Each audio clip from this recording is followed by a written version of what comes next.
Hola, ¿cómo están? Les habla Paula Martínez, fundadora de Mi Presupuesto Familiar. Les doy la bienvenida a este nuevo encuentro de la comunidad Mi Presupuesto, en el cual vamos a ver hoy cómo funciona el servicio doméstico durante la pandemia. En el foro de hoy vamos a actualizar algunos temas que ya vimos en otros encuentros anteriores referidos al trabajo de casas particulares durante estos meses de pandemia. Vamos a repasar cuándo el servicio doméstico se considera trabajo esencial. Veremos cuáles son las particularidades de la modalidad de trabajo, quiénes siguen exceptuados para concurrir a trabajar, qué pasa cuando alguna de las partes o la familia tiene que hacer aislamiento, cuál es la modalidad de pago en estos meses, cuáles son las normas que se aplican sobre despidos e indemnizaciones y cómo hacer si uno quisiera modificar o finalizar una relación laboral durante este periodo. Bueno, lo primero que hay que aclarar es que desde que se implementó la cuarentena o el aislamiento, el distanciamiento, según el lugar como se está llamando ahora, no hubo ninguna normativa específica para el servicio doméstico. A este sector se le están aplicando todas las normas generales, tanto las normas para regularizar la actividad laboral como aquellas que se aplican al tema de indemnización y despidos.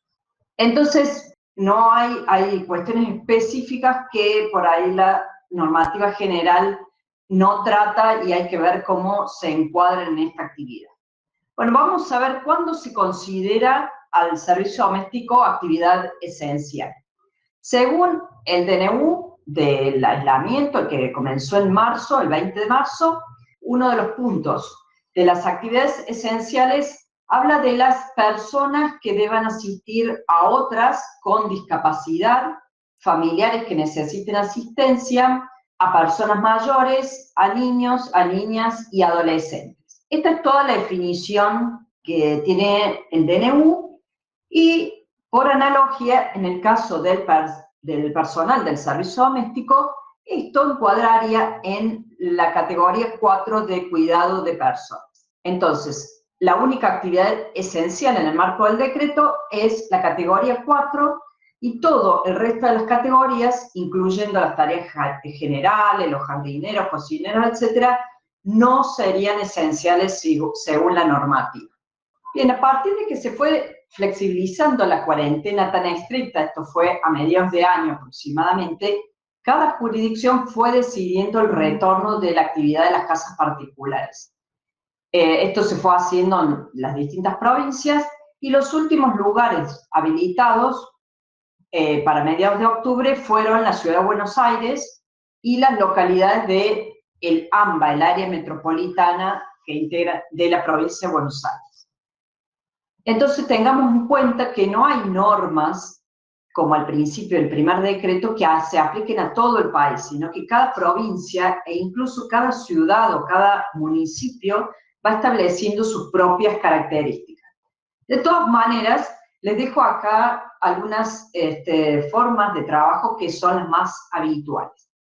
Lo primero es que solo se puede trabajar para un empleador, y la lógica de esto es evitar que el servicio doméstico esté en contacto con varias familias. De todas formas, hay algunos lugares en particular que están en la fase 5, que sería como la más avanzada, que sí ya se han habilitado, pero la verdad que es muy puntual. El segundo punto, que no se puede usar el transporte público. Entonces, el empleador es el que debe ver cómo va a llegar ese trabajador a su domicilio. Tercer punto, no se permite en general movilizarse de una jurisdicción a otra. O sea, si vive el empleado en un lugar, en una ciudad, aunque sean ciudades vecinas, y el domicilio de trabajo está en otro lugar, por ahora no se puede en general, salvo los lugares que sí, que ya se empiezan a flexibilizar y autorizar. Es probable que para el verano ya esté un poco más liberado esto. Y por último, hay que cuidar siempre todo el tema de los protocolos. Acá hay muchos temas que incluyen cuestiones de sanidad, de sanitización, que se llama, que serían uso de alcohol en gel, uso de guantes, limpieza del calzado, etc.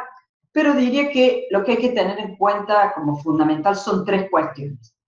La primera, el uso del barbijo en todo momento, dentro del domicilio, por parte del empleado y del empleador si está en el mismo ambiente. El segundo, mantener la distancia de 2 metros entre la familia y la empleada. Y el tercero, ventilar los ambientes.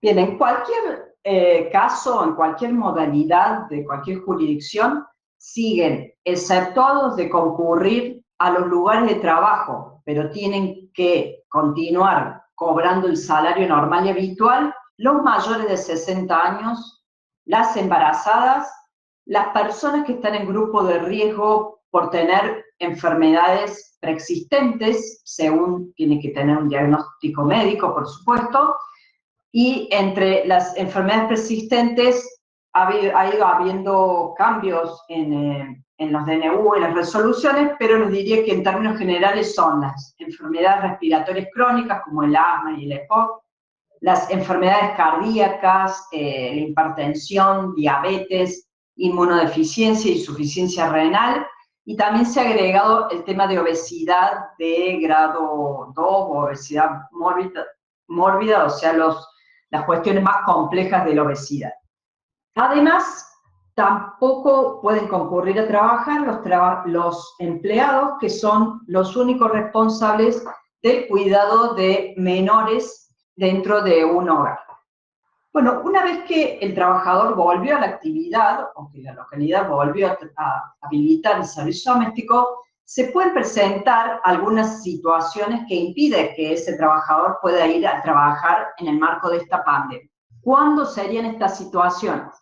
Bueno, en términos generales, cuando el empleador o el trabajador o el grupo conviviente de alguno de ellos dos deben estar en aislamiento estricto, ¿no? ¿Por qué puede ser que estén en aislamiento estricto? Bueno, primero, por supuesto, porque son positivos para COVID. En ese caso tienen licencia, obviamente la licencia por enfermedad que corresponde a una enfermedad normal. El segundo punto, porque son contactos de casos sospechosos o de casos confirmados con coronavirus. Y el tercer punto, según esto, la jurisdicción, hay jurisdicciones que para las personas que llegan del exterior o que vienen de otros lugares, exigen una situación de aislamiento. Si bien son casos que han ido variando y son menos frecuentes, bueno, hay algunos lugares, algunas ciudades o provincias que piden aislamiento en estos casos, tampoco podrían concurrir a trabajar. ¿Hasta cuándo no pueden trabajar? O sea, ¿cuánto tiempo tienen que hacer el aislamiento? Bueno, hasta que las personas, las que están positivas para COVID, tengan el alta, o en algunos casos asintomáticos, cuando pasan 10 o 14 días sin síntomas. Y en esto hay que tener en cuenta bien la definición que se da en cada distrito. También, aclaro, no hay una norma nacional, sino que depende de cada lugar, de cada sector y de cada jurisdicción, perdón. Y bueno, hay que ir viendo el periodo de aislamiento confirmado. Lo que hay que tener en cuenta acá es que las personas que están obligadas a hacer aislamiento por alguna de estas situaciones no pueden concurrir a trabajar y, por supuesto, siguen teniendo que cobrar el sueldo normalmente, ¿no? Es como una licencia. Bueno, veamos ahora algunas particularidades de los pagos de los sueldos y los aportes a la AFIP. En primer lugar, recalco que si el empleado, lo que dijimos antes, si el empleado no puede concurrir a trabajar por ser personal de riesgo, por tener hijos menores, por estar enfermo de COVID o por tener que cumplir el aislamiento, deben seguir cobrando el sueldo normal y habitual, eso es lo que dice la normativa. Esto aplica para cualquier modalidad de trabajo, por mes, por hora, cama adentro, con retiro, cualquier categoría. Bueno, y acá esto me han preguntado mucho a lo largo de estos meses. Lamentablemente, desde el gobierno no se ha establecido ninguna ayuda estatal para los empleadores del servicio doméstico para que puedan hacer frente a los sueldos durante todos estos meses, que casos no han ido a trabajar y se ha tenido que seguir afrontando ese salario, no hay ninguna ayuda estatal establecida como sí lo hubo para otras empresas, con el ATP o crédito o algo que hubo para empleadores. En este caso no hay nada, pero sí hay que seguir pagando el sueldo. Y el otro punto que también se suele preguntar es que si la empleada o el empleado cobró el ingreso familiar de emergencia, el IFE, bueno, ese cobro no se puede descontar del sueldo porque no es un pago a cuenta como es el caso del ATP de los empleadores. El IFE es una ayuda para el trabajador que es aparte del sueldo. Entonces, el empleador no lo puede descontar del sueldo si el empleado lo cobra. En tema de los aportes a la AFIP, hay que seguir abonándolos normalmente, tampoco hubo ninguna disminución, ni ayuda, ni nada de este sentido. Y en cuanto a la modalidad de pago, a la cuestión operativa, está la posibilidad de pagar tanto los aportes como el sueldo en forma digital.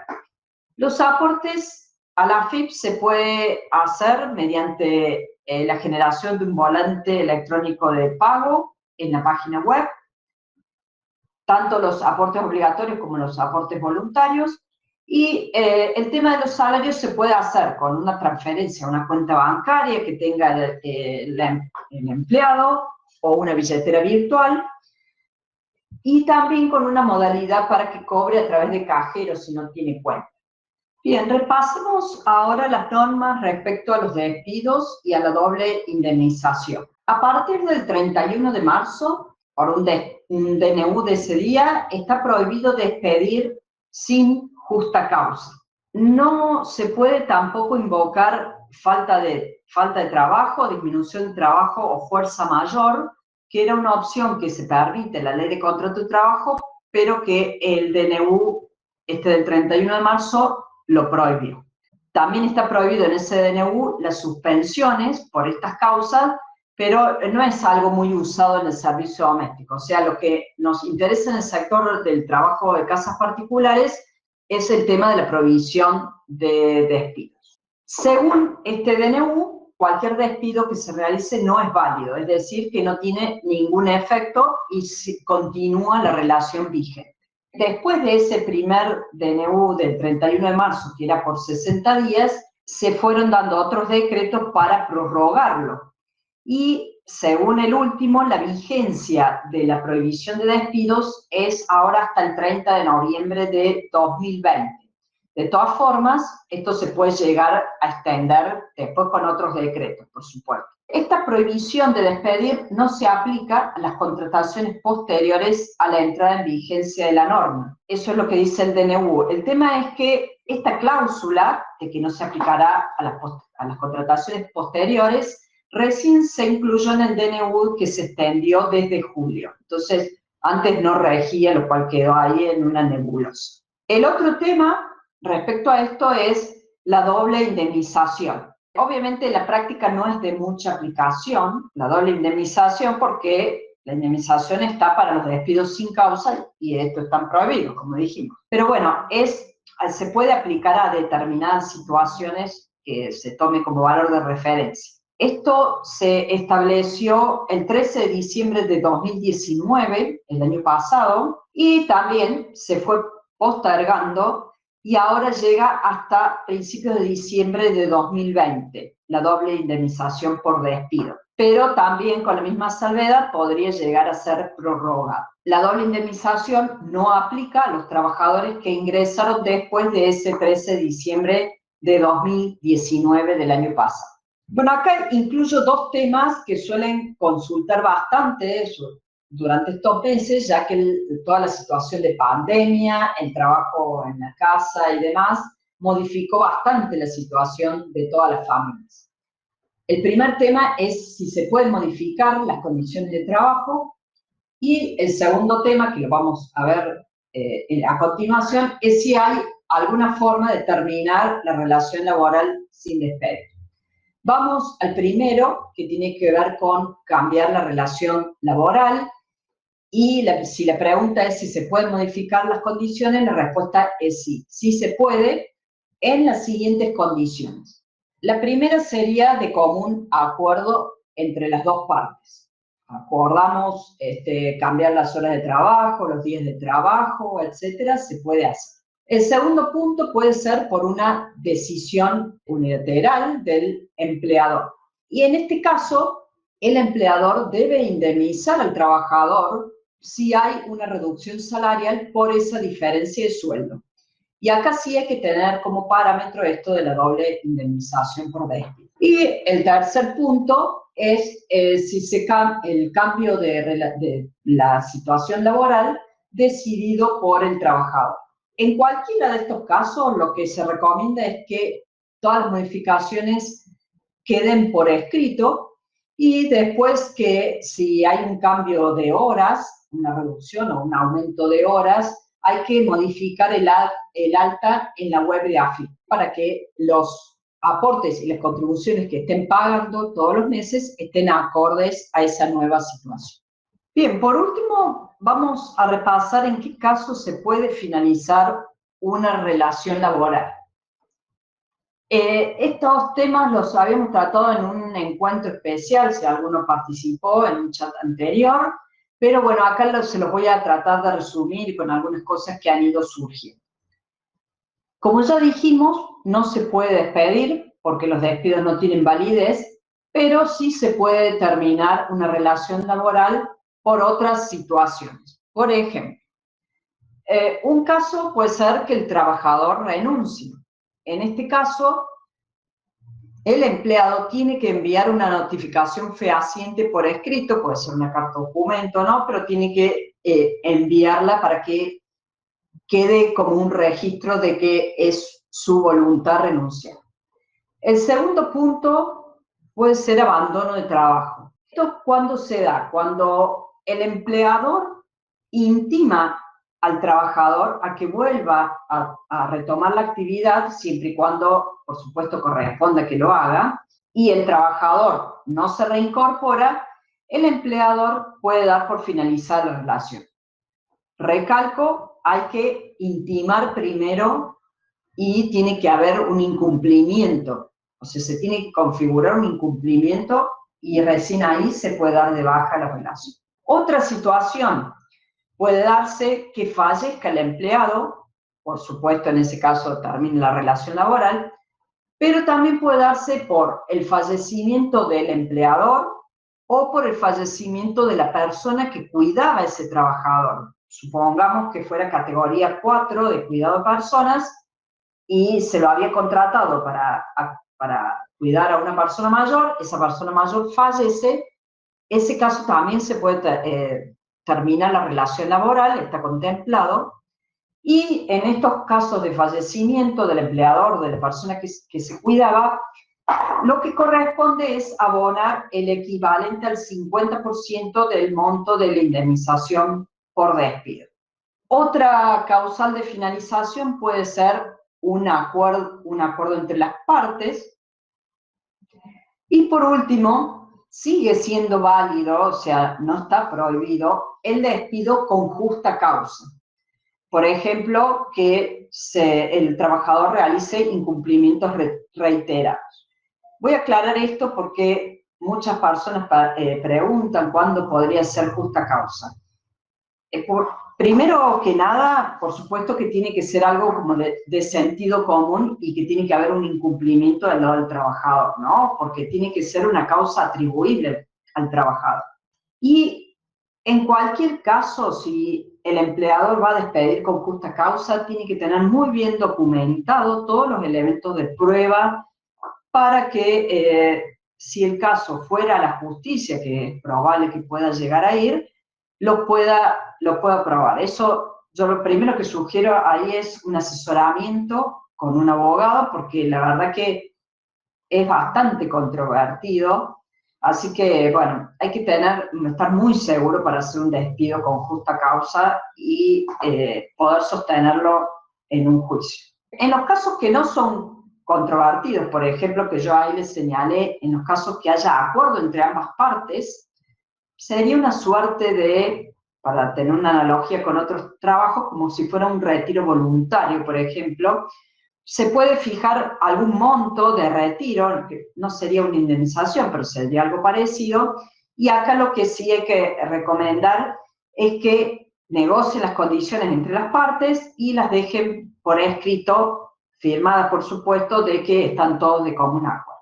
Más abajo les voy a dejar algunos enlaces de notas y que les puede servir. El primero es el del chat que hicimos anteriormente de baja del servicio doméstico, y el otro es un tutorial para ver cómo se da de baja el servicio doméstico en la página web de la AFIP, porque una vez que yo termino la relación laboral, la tengo que dar de baja en la AFIP para que no siga generando aportes y contribución. Bueno, y algunas recomendaciones finales antes de terminar. Recuerden, todos lo sabemos, estamos en una situación complicada para todo el mundo, tanto empleadores como para trabajadores. Todos tenemos, en mayor o menor medida, todas las familias tenemos problemas de dinero porque la plata alcanza cada vez menos, hay reducción de trabajo, hay incertidumbre sobre el futuro.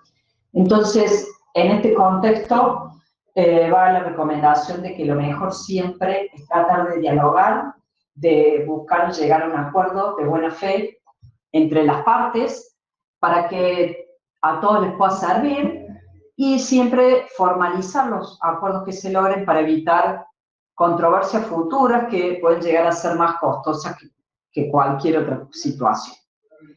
Sabemos que esta pandemia y toda esta situación que parecía excepcional por un par de meses, no es así, esto no va a ser corto, no se va a superar tan rápido, todos vamos a salir bastante golpeados, con problemas financieros muy posiblemente, así que siempre lo mejor es buscar un entendimiento, buscando en la medida de lo posible preservar la relación laboral, de modo que se pueda sostener en el tiempo, ¿no? Bueno, hasta acá llega la presentación. Les agradezco que se hayan quedado hasta este momento y que se hayan sumado a este nuevo encuentro de la comunidad.